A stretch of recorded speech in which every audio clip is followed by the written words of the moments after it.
With the redesigned iPad Air 4 is now visually closer to the iPad Pro lineup and can share its accessories as well. And with implementation of A14 Bionic chip, this iPad is basically one of the best value for money iPad in the market right now. Hi everyone, Tridib here from Tridib Ghosh Tech, and this is my detailed review of iPad Air 4 or iPad Air 2020. So let's begin.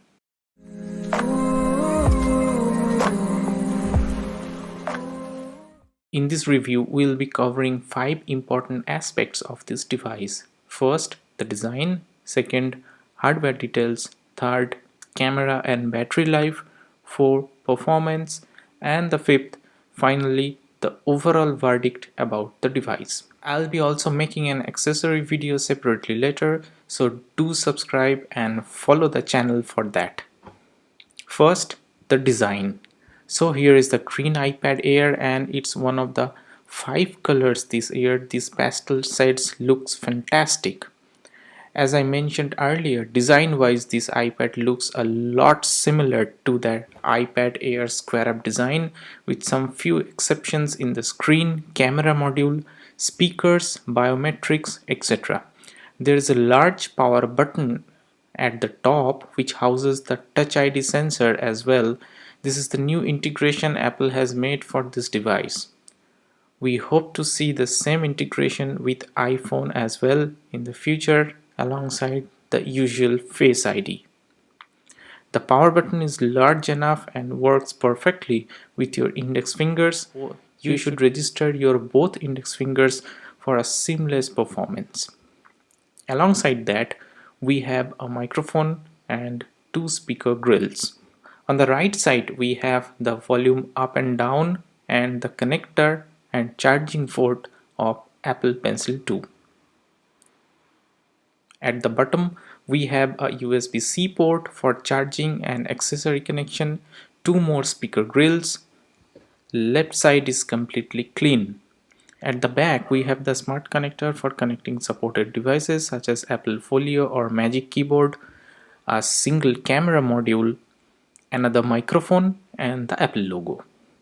Though it has a 4 speaker grills, it actually has 2 speaker system on both sides, unlike the iPad Pro which has 4 speaker systems built in. The height of the product is 9.74 inches, width is 7 inches, and it's just 0.24 inches or 6.1 millimeter thick. The Wi-Fi model weighs around 454 grams or 1 pound, and the Wi-Fi Plus cellular model weighs around 460 grams or 1.01 pound. So it's pretty thin and light. At the front, it has a 10.9 inch liquid retina display, which is a LED backlit multi-touch IPS display with 2360 by 1640 pixel resolution at 264 ppi. It supports P3 white color and True Tone technology. The display is fully laminated with fingerprint resistant anti-reflective oleophobic coating. It also has 500 nits of brightness, which is adequate for using under direct sunlight also. You can see the difference in reflectivity here with the normal iPad model. The display though misses out on 120Hz ProMotion technology, which is available in iPad Pro lineup. Now inside the device, it has the A14 Bionic chip, which is based on the 5nm process. It has 11.8 billion transistors built inside. It has a 6-core CPU and 4-core GPU. It has a 64-bit architecture and Apple M14 Motion coprocessor inbuilt. The clock rate is 2.99 GHz, and Apple says this chip is 40% faster than its predecessor. This iPad comes in 2 different storage variants, 64GB and 256GB with 4GB of LPDDR4X RAM. Now 64GB is okay, but it's already 2021 and Apple should make 128GB storage as the default for its devices. And as Apple is demonstrating their premium iPad lineups as the alternatives for our day-to-day computing task, 128GB should be the base variant. Now as per connectivity, this supports Wi-Fi 6 with simultaneous dual band 2.4 GHz and 5 GHz connections, HD80 with MIMO, and it has Bluetooth 5.0 support. The Wi-Fi plus cellular model supports different kinds of UMTS and HSDPA bands with gigabit class LTE. So that makes the device very much future-proof. This also supports Wi-Fi calling, nano SIM card and eSIM as well. It has digital compass, iBeacon microlocation, 3-axis gyro, accelerometers, barometer and ambient light sensor as well. Now camera and battery life. The iPad Air 4 comes with a 12 megapixel wide 5-element lens autofocus camera with f1.8 aperture. It can capture white color photos and live photos. It can take panorama shots up to 63 megapixel. It has exposure control, noise reduction, burst mode and smart HDR for photos. As you can see, the photo quality is quite good, but it lacks the flash. The back cam is also capable of recording up to 4K videos with 60 frames per second. It can also shoot slow motion video of 1080p resolution up to 240 frames per second. It has cinematic video stabilization and noise reduction as well. Portion of the video has been shot by the back cam using the embedded mic. Tell me how it is, guys. It's pretty noisy environment. The front cam is a 7 megapixel shooter with f2.2 aperture and can capture 1080p HD videos at 60 frames per second. It also supports Smart HDR and Retina flash. This device has two microphones for calling, video recording and audio recording. The front cam quality is quite good and adequate for video calling and for a quick selfie as well if you need one.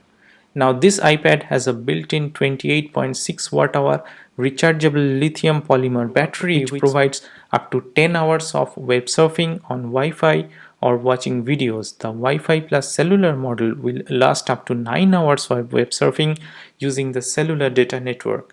But actually in real life I am getting much more battery life out of this device. As you can see, I'm getting around 12 to 14 hours of screen on time. You can see the apps I use in day-to-day life. Of course, if you play a lot of games, that will affect the battery life of this device.